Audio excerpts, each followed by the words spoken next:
ये कहानी है चिंटू चिड़िया की, जो के चक्की पीसकर अपना गुजारा चलाती थी। सुंदरवन गांव के सभी पक्षी बहुत मेहनती थे, सब मेहनत से काम करते। दूसरी तरफ वहाँ एक कालू और गौरी भी रहते थे। वो दोनों बहुत आलसी थे। अरे अरे गौरी, मैं आज खाना लेने नहीं जाऊंगा। अरे अरे, तुम नहीं जाओगे तो कौन जाएगा? कल भी मैं ही जंगल से खाना लाई थी। जाओ और जाकर किसी पक्षी से खाना चुरा लाओ। वो दोनों दूसरे पक्षियों का खाना चुरा लाते। दूसरी तरफ चिंटू चिड़िया बहुत मेहनत से सारा दिन चक्की पीसती। अरे अरे चिंटू, मुझे भी जल्दी से आटा पीस दो। ठीक है, मैं अभी पीस देती हूँ। चिंटू से जंगल के सभी पक्षी दाना पिसवाते और वो उनको दाना पीस कर देती। चिंटू सारा दिन बहुत मेहनत करती ताकि अपनी बेटी को एक अच्छा मुस्तकबिल दे सके। अरे अरे, अगर मैं आज खाना ना लेकर गया तो गौरी तो मेरा खून पी जाएगी। मुझे कुछ सोचना होगा। ऐसा करता हूँ, चिंटू जब नदी पर पानी पीने जाएगी उसका आटा चुरा लूँगा। तो प्यारे व्यूवर्स, अगर अभी तक आपने मेरा चैनल सब्सक्राइब नहीं किया तो प्लीज़ कर लें ताकि ऐसी ही वीडियोस आप तक पहुँच सकें।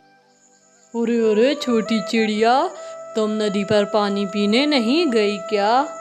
अरे अरे कालू चाचा, मैं नहीं गई। मुझे माँ ने कहा था कि मैं इस चक्की की हिफाजत करूं। अरे अरे, तुम्हारी माँ तुम्हें नदी पर बुला रही है, तुम जल्दी जाओ। अच्छा कालू चाचा। यूं उसके जाते ही कालू सारा आटा चुरा लेता है। अरे अरे गौरी, ये देखो, मैं इतना सारा आटा ले आया हूँ। अब जल्दी से इसको भिगोकर रोटियाँ बना लो और हम दोनों मज़े से खाएंगे। अरे अरे, चोरी करके लाना भी था तो कुछ अच्छा करके लाते। अब ये मुझे पकाना पड़ेगा, तो तेरी चोरी का क्या फ़ायदा हुआ? अरे मेरी प्यारी बेटी, तुम यहाँ क्या कर रही हो? मैं तो तुम्हें घर बिठा कर आई थी। अरे माँ, मुझे तो कालू चाचा ने कहा था कि तुम मुझे बुला रही हो। अरे अरे, वो दुष्ट कौवा हमारा आटा चोरी करके ले गया होगा। जल्दी से चलो, मेरी सारी मेहनत बर्बाद हो गई। सारे पक्षी उन दोनों से बहुत परेशान थे। अरे मेरी प्यारी बेटी, आज तुम्हारा बर्थडे है, ये लो केक, मैं खाना लेकर आती हूँ। बस 2 मिनट सब्र कर जाओ। अरे अरे चुन्नो, ये क्या खा रही हो? लगता है बर्थडे है, हमें नहीं खिलाओगी क्या? अरे नहीं, मैं नहीं दूंगी। अरे अरे, कैसे नहीं देगी? यूं ही गौरी उसका केक लेकर वहाँ से उड़ जाती है। अरे माँ, मेरा केक गौरी चची ले गई है। अरे अरे, इन दुष्ट कौवों का हम क्या करें? सारे पक्षी इनसे परेशान हैं, चुप कर जाओ। यूं ही वो दोनों वो केक खा ही रहे होते हैं कि चिंटू आ जाती है। अरे अरे कालू भैया, कल आपने मेरा आटा चुरा लिया। क्या आप जानते हैं कि मेरा पति नहीं है? मैं कितनी मुश्किल से चक्की पीसती हूँ और वो आटा बनाती हूँ, और ताकि कुछ पैसे कमा सकूँ, ताकि मैं अपनी बेटी को खाना खिला सकूँ। आपको थोड़ी भी शर्म ना आई मेरा आटा चुराते हुए? अरे जा जा, बड़ी आई, अच्छा किया, वो हमारे ही हिस्से का था जो हमें मिल गया। गौरी, ऊपर वाला तुम्हें एक दिन सजा जरूर देगा। यूं ही चिंटू वहाँ से चली जाती है। यूं ही कालू एक दिन नदी पर जाता है और उसे उस चिड़िया के गले में एक कीमती हार दिखता है। वो सोचता है कि वो इस हार को ले जाकर बहुत अमीर हो जाएगा। अरे अरे चिड़िया, तुम यहाँ नहीं लग रही हो। हाँ, मैं राजमहल में काम करती हूँ और यहाँ पर नई आई हूँ। यूं ही कालू उससे वो हार छीनने लगता है और चिड़िया उस हाथापाई में मर जाती है। लेकिन कालू को ये मालूम नहीं होता कि उस चिड़िया ने वो हार रानी का चुराया हुआ होता है। अरे अरे गौरी, ये हार देखो, मैंने तुम्हारे लिए लाया है।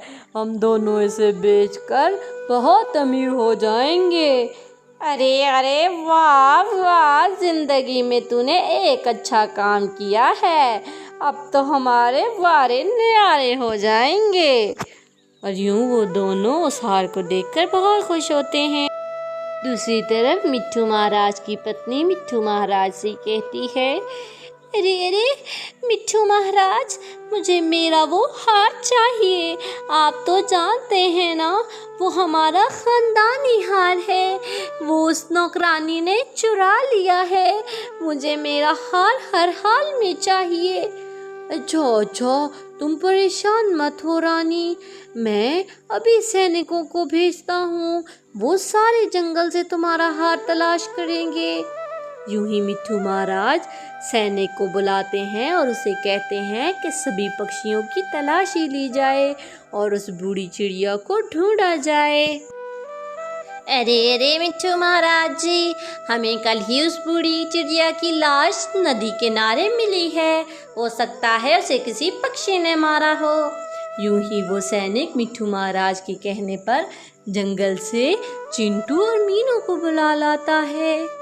अरे अरे मिट्ठू महाराज जी, मुझे तो लगता है ये उन दोनों दुष्ट कौवों का काम है, क्योंकि वो सभी पक्षियों को बहुत तंग करते हैं। उनके अलावा ये काम कोई और नहीं कर सकता। शुक्रिया तुम्हारा चिंटू, तुमने हमें अच्छी खबर दी है। अब हम लोग उन दोनों की ज़रूर तलाशी लेंगे। यूं ही मिट्ठू महाराज के कहने पर सैनिक कालू और गौरी के घर जाता है और उसे वो हार उन्हीं के घर से मिल जाता है। अरे अरे हमें माफ़ कर दो सैनिक, हमें सज़ा मत दिलवाना। हम तुम्हें इस हार को बेचकर आधे पैसे तुम्हें दे देंगे। बस हमें मिट्ठू महाराज के पास मत लेके जाना। अरे अरे चिड़िया, तुम तो मुझे भी रिश्वत देने लगी। चलो मेरे साथ, अब तुम दोनों को कोई नहीं बचा सकता। यूं ही सैनिक उन दोनों को लेकर मिट्ठू महाराज के पास आ जाता है। तुम लोगों ने जिंदगी में मेहनत कभी की ही नहीं, इसलिए तुम लोगों को मालूम ही नहीं है कि मेहनत होती क्या है। बेचारे पक्षी मेहनत से अपना खाना ढूंढते हैं और तुम लोग उनसे छीन लेते हो। और अब की बार तो हद कर दी, एक हार के लिए तुम लोगों ने उसे कत्ल कर दिया। इसकी तुम लोगों को सजा दी जाएगी। यूं ही मिट्ठू महाराज उन दोनों को जेल में डाल देते हैं और उन दोनों को उनके किए की सजा मिल जाती है। तो दोस्तों, इस कहानी से हमने क्या सीखा कि हमें किसी के हक की चीज़ नहीं खानी चाहिए। हमें हमारे किए की सज़ा ज़रूर मिलती है। तो प्यारे व्यूवर्स, अगर आपको मेरी वीडियो ज़रा सी भी पसंद आई हो तो प्लीज़ प्लीज़ प्लीज़ मेरे चैनल को सब्सक्राइब कर दें। मुझे आपके सपोर्ट की बहुत ज़रूरत है।